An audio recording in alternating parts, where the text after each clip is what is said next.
Aláròyé máa wí o.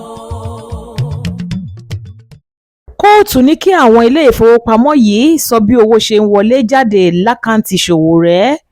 Ilé-ẹjọ́ gíga ìjọba àpapọ̀ tó wà nílùú Àbújá ti pàṣẹ fún ilé ìfowópamọ́ 6 láti sọ wúlẹ̀wúlẹ̀ àwọn àkáǹtì tó jẹ́ ti Ọmọyẹlé Sowore, olùdásílẹ̀ Sahara Reporters.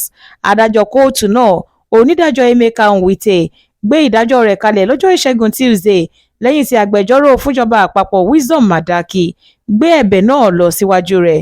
Madaki sọ wípé òun gbé ẹ̀bẹ̀ náà wá sílé ẹjọ́ látàrí bí wọ́n ṣe ń ṣèwádìí Sowore lọ́wọ́ lórí ẹ̀sùn wípé ó ń ṣonígbọ̀wọ́ fún àwọn agbésùnmọ̀mí àtàwọn ẹ̀sùn pàṣípààrọ̀ owó mìíràn.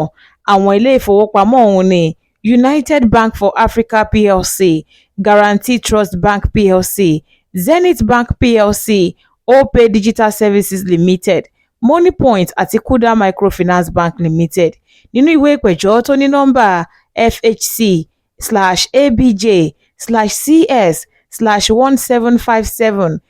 FHC/ABJ/CS/1757/2025 ní Sowore ti jẹ́ olùjẹ́jọ́ àkọ́kọ́ tí Sahara Reporters Media Foundation sì jẹ́ olùjẹ́jọ́ kejì.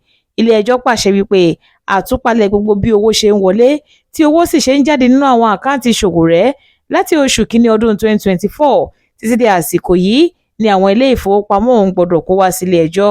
Onídàájọ́ Nwite sọ wípé kò sí nǹkan tó burú nínú ẹ̀bẹ̀ tí agbẹjọ́rò ìjọba tó gbé wá síwájú òun, ó sì pàṣẹ wípé kó rí bẹ́ẹ̀.